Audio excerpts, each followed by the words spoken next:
Hello everyone, good morning. I am Luciano Faria and I will present to you the work Historical Artificial Caves in Brazil from a fashion to an art and architectural proposal, or vice-versa.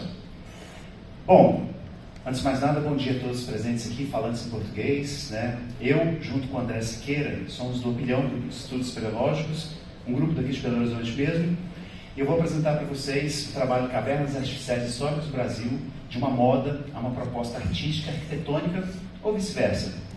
E para que todos possam me entender, eu vou tentar fazer a apresentação em inglês e português, e convido a todos, porque eu acho que vai ser um pouco rápido, né? Eu vou gastar os 20 minutos, e se tiver alguma dúvida, alguma questão, vocês podem me procurar no stand que a gente está ali. So, guys, I'll try to present in both Portuguese and English, but in English, I'll try. My English is terrible.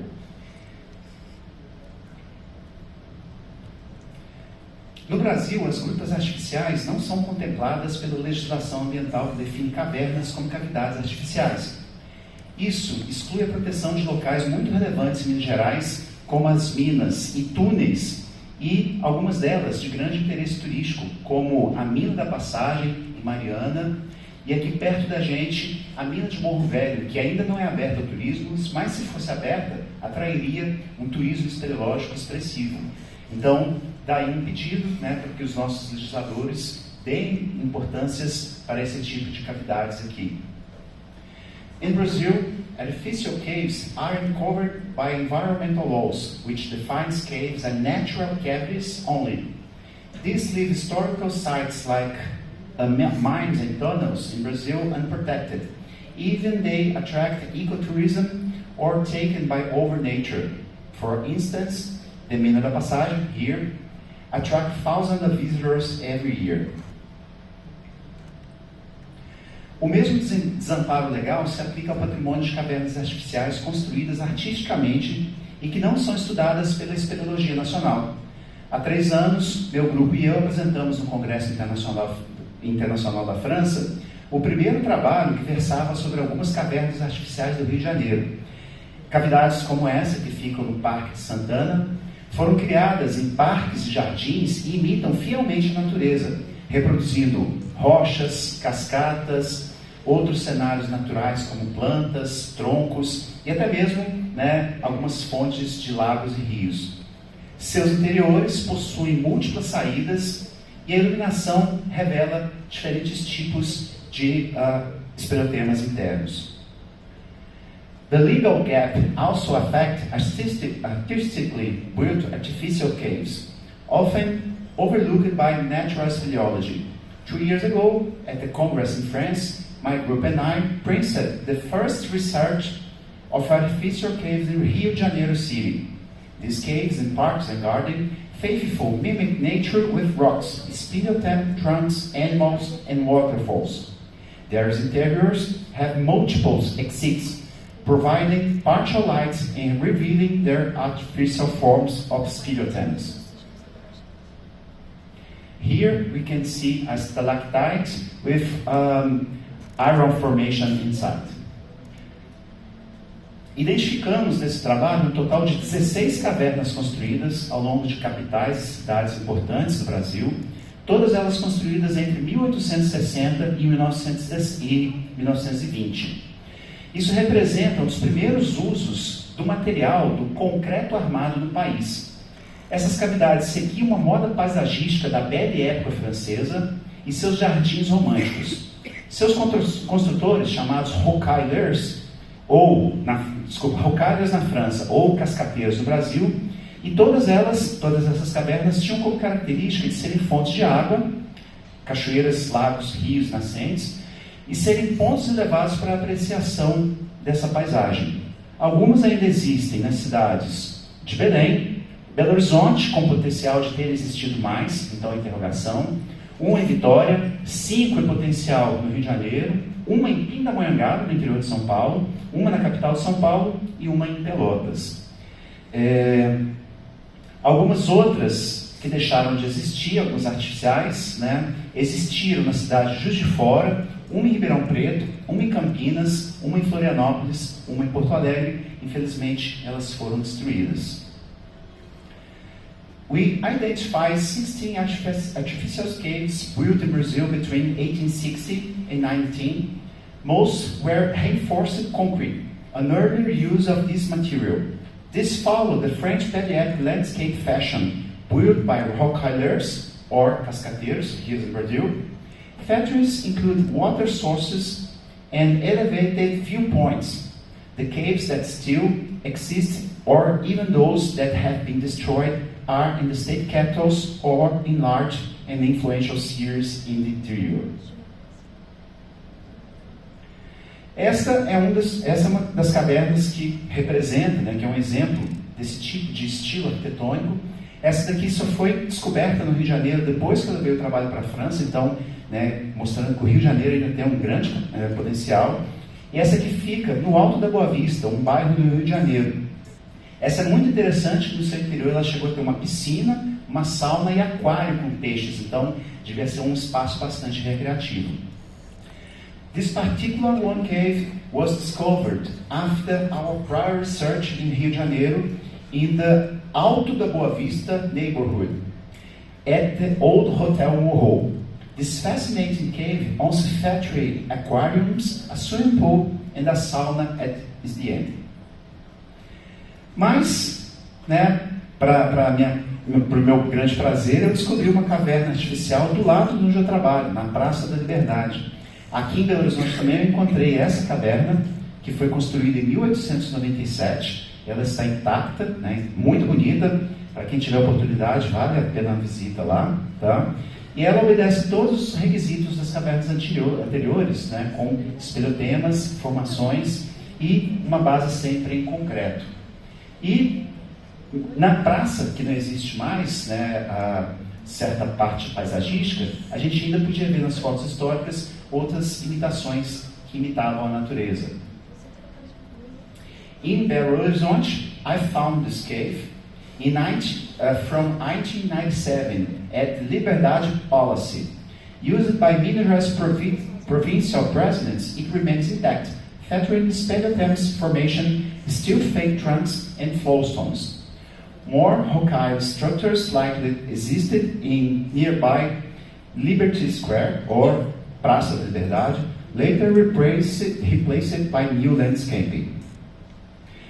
Em São Paulo, a maior cidade do Brasil, o Jardim da Luz abriga uma caverna que é muito interessante. Algumas fotografias históricas sugerem que ela data do início do século XX, e a arte rocaille, ou seja, a imitação da natureza, está presente em todos os seus detalhes, desde os blocos de pedras até troncos retorcidos. Em São Paulo City, the Luz Garden features a competing cave meeting all criteria. Historical photos suggest it's from the early 20th century. Its rocaille artistry imitating nature is evident in every detail, from stone blocks to twisted tree trunks.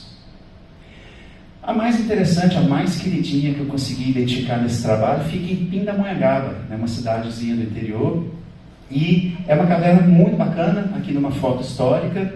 Ela é datada de 1900, como a gente pode ver numa placa interna, e ela está íntegra até hoje, né? Todas as estrelinhas vermelhas são cavernas que existem ainda. Na parte de fora a gente vê diversos troncos, até mesmo animais como sapos, aves representados, né? E do mesmo jeito, né, na sua parte interna, estalactites e estalagmites representadas em concreto armado, né? Mais uma vez aqui a gente vê essas estruturas de aço. E o mais interessante é que os locais, as pessoas que moram lá, chamam essa caverna da caverna do macaco, porque tem uma representação lá dentro de um Australopithecus. Então imagine, né, uma caverna de 1900 com esse tipo, né, de provocação à imaginação. The most interesting cave I visited is Gruta da Cascata in Pindamonhangaba City. Inaugurated in 1900, it's a remarkable duct. However, its use is restricted to its clandestine use as a toilet, severely impacting its preservation. The cave features a complete reinforced concrete construction and cement sculpture of plants and animals. Eu não falei em português, mas grande parte dessas cavernas, infelizmente, elas são usadas como mictório. Normalmente, quando não tem ninguém vigiando, as pessoas usam essa caverna de banheiro. Em Pelotas, no Rio Grande do Sul, no Parque da Baronesa, encontramos uma curiosa caverna que, diferentemente das demais, não possui armação de aços. A gente vai ver só o tijolo e uma recobertura de uma massa. Em seu interior, a gente pode ver uma data de inauguração de 1883. É uma das grandes atrações do parque e funciona como um amplo playground a céu aberto para as crianças, podendo ser explorada por dentro e por fora. Essa, infelizmente, eu não tive a oportunidade de visitar por causa das enchentes que no ano passado afligiram Porto Alegre, Rio Grande do Sul. In Pelotas cities, a city from Rio Grande do Sul state, Baronesa Park features a unique cave built in 1983, seemingly only using bricks, unlike the others with the steel constructors.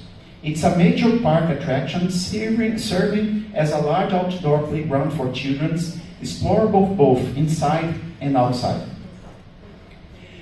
Em Vitória, no Espírito Santo, eu visitei uma caverna sobre a qual só encontrei poucas informações.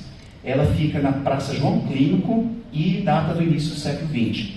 Essa aqui é a menor das cavernas que eu visitei, né? Infelizmente eu perdi as fotos que eu tinha dentro dela, mas no seu interior existem diversas representações de animais, né? Aves, sapos, cobras, até mesmo dragões, indicando um processo artístico refinado na sua construção. Atualmente a caverna está fechada por grades e parece servir também de abrigo a pessoas em situação de rua, em um lamentável abandono e descaso pela administração pública. In Vitória City, I visit a small cave in João Clínico Square. Inside, refined cement depictions of dragon, birds, and other animals are visible. Sadly, it's now gated, appears to shelter homeless individuals and neglected by public administration. Essa é uma imagem de uma caverna artificial da Floresta Rodrigues Alves, um espaço público de Belém, no Pará. Ela é datada do século XIX e oferece uma experiência subterrânea incrível aos visitantes. Também não tive a oportunidade de visitar, mas as fotos e vídeos que eu percebi mostram que ela segue os mesmos princípios das outras cavernas de outros estados e cidades. This image shows the artificial cave in Belém, in Rodrigues Alves Forest, a public space offering an amazing underground experience. Though I could visit this cave, it appears to meet all the criteria of historical artificial caves. Passando para as cavernas que foram destruídas, essa é a gruta da Praça 13, em Ribeirão Preto, da qual só foi encontrada esse postal, e aparentemente ela não tinha espaços internos, devia ser uma espécie de um arco calcário com representações artísticas de espeleotemas. Regarding to lost caves, Turden Cave in Ribeirão Preto is only known for a postcard, and it seems it was a limestone arch with a typical cave formation like stalactites and not accessible cave. Uma caverna bastante interessante existia na cidade de Campinas, né, também no interior de São Paulo, do século XIX. Fotos da época mostram que, além de uma estrutura interna, ela possuía escadarias e pontes no estilo rocaille, imitando rochas e troncos retorcidos, simulando bem a natureza. Era uma caverna conhecida como a Caverna dos Namorados, né? Não sei porquê. A very interesting 19th century cave in Campinas City, in São Paulo interiors, known as the Lover Caves, I don't know why, feature an internal structure, staircases, and bridges in rocaille or cascateiro style, simulating nature as shown in old photos. Uma das grutas mais bonitas que eu vi, né, existiu na Praça 15 de Novembro, em Florianópolis. Essas imagens revelam as suas características arquitetônicas e, infelizmente, essa caverna também foi destruída para dar lugar ao avanço urbanístico da cidade. A beautiful cave also still stood in the Praça 15 de Novembro, Florianópolis, with artificial architecture features visible on images. Sadly, it was destroyed for urban development. Já estou encerrando. Em Juiz de Fora, cidade aqui de Minas Gerais, na histórica Praça Raufeld, uma grande estrutura construída com técnica rocaille, abrigava mais de uma caverna artificial, né? Só que todas elas pequenas. No entanto, uma delas sugere que ela era o local de uma banda guardar seus materiais e um local de apresentação, então devia funcionar mais ou menos como uma concha acústica. Em Juiz de Fora, Minas Gerais, Halfeld Square had a large artificial cave built with Rocaille technique. Photos suggests it might have stored equipment and hosted bands, as old newspaper noted. Por último, essa é uma caverna que existiu na cidade de Porto Alegre, no Rio Grande do Sul. Da mesma forma, ela foi destruída em 1925 para dar lugar a uma nova estrutura da praça. This curious cave in Porto Alegre, similar to the Ribeirão Preto, was a limestone rock arch without internal access, featuring stalactites and stalagmites. It was destroyed in 1925. Como considerações finais, as cavernas artificiais no Brasil do século XIX e XX refletem a bela época francesa, da arte dos cascateiros, que moldava a natureza em ambientes urbanos com o inovador uso do concreto. Até então, as demais casas, construções não tinham concreto. Além da estética, essas cavidades serviam de propósitos práticos, ofereciam uma experiência subterrânea única, imitando formações naturais. São valiosos patrimônios arquitetônicos e históricos do país, permitindo aos visitantes uma rara imersão em espaços criados pela arte paisagística. E ligam o paisagismo à espeleologia, mas o abandono e a expansão urbana ameaçam seu registro, destacando a sua preservação. Final considerations. Artificial caves in Brazil from 19th century, 19th and 20th century reflects the Belle-Époque influence here in Brazil and art of cascateiros, who shaped nature in urban environments with innovative use of concrete. Beyond aesthetics, these cavities served a practical purpose and offered a unique underground experience, imitating natural formation. They are a valuable architectural and historical heritage, allowing visitors a rare immersion in space created by landscape art. They link landscaping to speleology, but abandonment and urban expansion threaten their cores, highlighting the urgence and its preservation. Thank you. And sorry, my English.